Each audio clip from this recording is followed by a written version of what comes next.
Frozen hearts.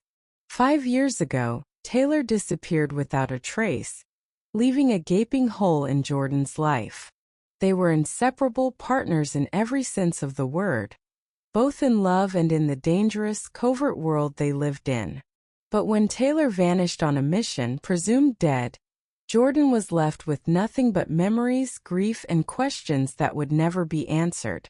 Now, standing on the edge of a frozen lake in Alaska, Jordan held a half-empty bottle of whiskey, her body swaying slightly in the wind. The bitter cold of the Alaskan night mirrored the numbness she felt inside.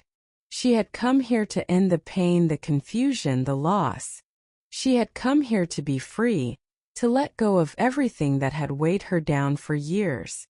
But little did she know, Taylor was still alive. Taylor had been left for dead on that mission, trapped in an underground bunker with no means of escape. She had crawled her way back to life, but it had taken years to heal, to track down the people responsible, and to finally find her way back to Jordan. But in those 5 years, a part of Taylor had died. She wasn't the same woman anymore.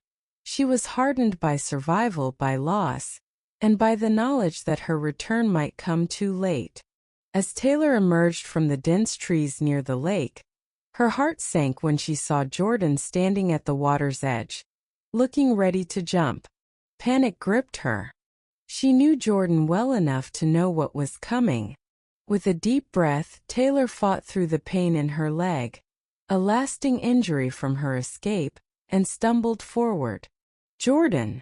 Wait, don't!" Taylor's voice cracked through the icy air, but Jordan didn't turn.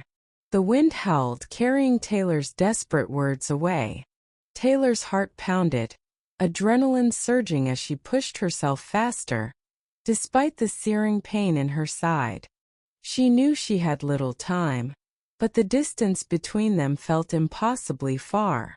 The memories of their past together flashed through her mind. Their late-night talks, the promises they made, the quiet moments when the world seemed to disappear and it was just them. Jordan took another swig from the bottle, oblivious to Taylor's approach. Her mind was clouded with sorrow, her thoughts consumed by the weight of the years she had spent without her love. Taylor was dead. That was the reality she had lived with every single day since that fateful mission. She had learned to survive the grief, but it never left her, gnawing at her soul until nothing was left but an empty shell of who she used to be. Taylor was almost there now, just a few feet behind her. But her strength was fading, the wound in her leg weakening her more than she had realized. "Jordan," she gasped, her breath freezing in the air. "Please." Jordan froze at the sound of her name. She turned slowly, her eyes wide with disbelief as they met Taylor's. For a moment the world stopped. Taylor was there, alive. The woman she had mourned, the woman she had loved more than life itself, stood before her. "No," Jordan whispered, her voice shaking. "You can't be here.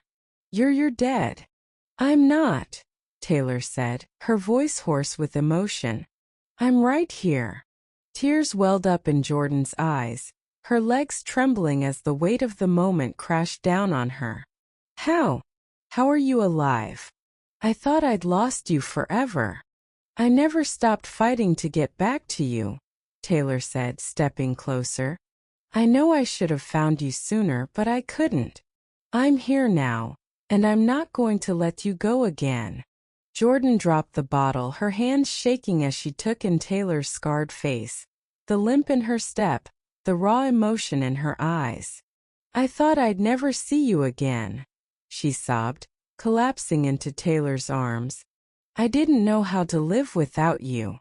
Taylor held her tightly, her own tears falling silently as she stroked Jordan's hair. "I'm here," she whispered. "I'm not going anywhere." For a long moment, they stood there in the biting cold, clinging to each other like they were the only things keeping each other alive. The wind howled around them, the snow falling softly, but neither of them cared. All that mattered was that they were together again, I was ready to jump, Jordan admitted quietly. I didn't think I could live without you. Taylor pulled back just enough to look into Jordan's eyes. You don't have to do this anymore. We can start over. We'll figure it out together. Jordan nodded, though her body trembled from the cold and the emotional whirlwind. I thought I was alone. You'll never be alone again, Taylor promised, her voice steady, though her heart ached for the pain they had both endured. I'm here now, and I'm not leaving. Not this time. As the night grew colder, the two women slowly made their way back to Taylor's truck, parked a short distance away.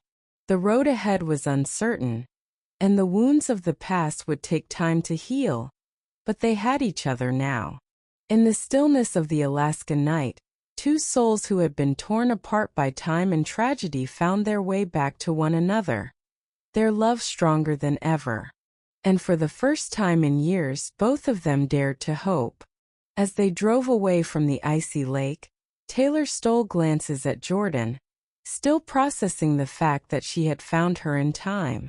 The quiet of the Alaskan night wrapped around them like a heavy blanket, the road illuminated only by the dim headlights cutting through the snowstorm. Jordan sat curled in the passenger seat, eyes red from crying but softer now. Exhausted. It would take time for the reality of Taylor's return to fully sink in for both of them. The cabin Taylor had rented wasn't far, a secluded place in the woods that she had hoped would serve as a refuge. For the last few months, she had tracked down the remnants of the network responsible for her disappearance, and it was only after closing that chapter that she allowed herself to dream of seeing Jordan again. She never imagined she would find Jordan in the state she was in, on the brink of taking her own life. When they arrived, the cabin was dark and cold, the wood-burning stove waiting for someone to light it. Taylor fumbled with the keys, her hands still shaking from the adrenaline. Jordan stood silently behind her, as if unsure of what to do now that the initial shock had worn off. Inside, the cabin was small and rustic, with rough wooden beams and minimal furnishings. A far cry from the life they had shared back when everything was simpler. But it was safe, and that was all that mattered for now.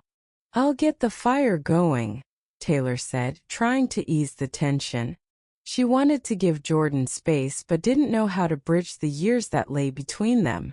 Jordan nodded, her eyes following Taylor as she knelt in front of the stove. The room was dim, the only sound being the crackle of the fire as it slowly came to life. The warmth filled the cabin, but the distance between them still felt vast. After what felt like an eternity, Jordan spoke. Her voice was soft, barely audible above the flicker of flames. I didn't know how to live without you. Taylor turned, meeting her eyes. You don't have to anymore. But I did, Jordan said, her hands clasping and unclasping in her lap. For 5 years I had to find a way to keep going. Every morning I woke up thinking you were dead, and now you're here. Her voice cracked as she spoke. I don't even know how to feel. I want to be angry, but I can't be. I want to ask you a million questions, but all I can think about is that you're here and I almost. I know, Taylor said gently. And I'm so sorry for everything you've been through.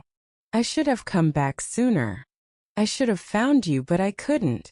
There were things, dangerous people, keeping me from you.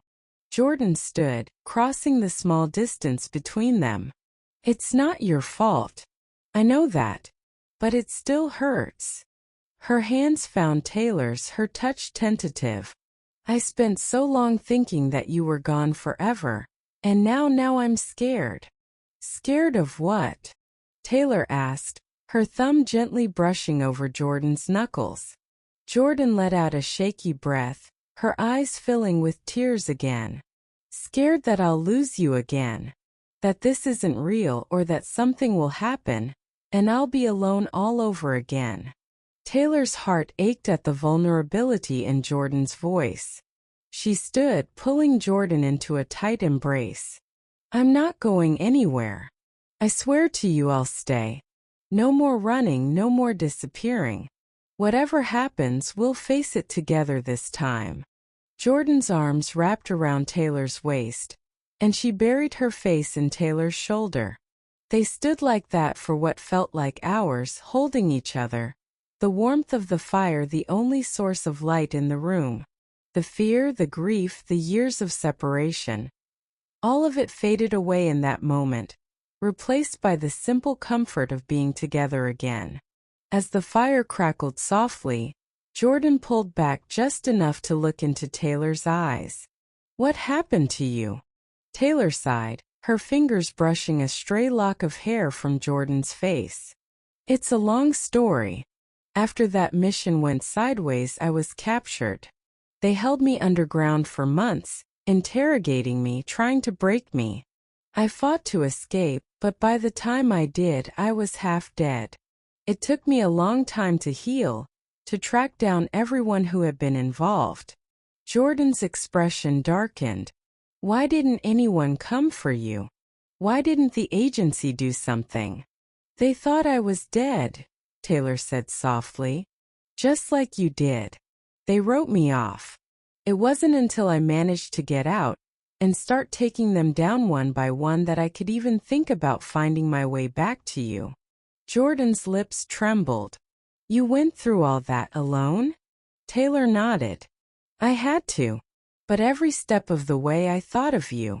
I never gave up on the idea of coming back to you." Jordan bit her lip, her eyes searching Taylor's face. "I thought I'd lost you forever. And I was ready to give up tonight. If you hadn't found me." "I'm glad I did," Taylor whispered. "I couldn't let you go." Jordan leaned her forehead against Taylor's, her tears falling softly between them. "I missed you so much." "I missed you too," Taylor whispered, her voice breaking. "More than you'll ever know." They stood there in the warmth of the cabin, holding each other like they were the last two people in the world. The scars of the past 5 years wouldn't heal overnight, but they had each other again.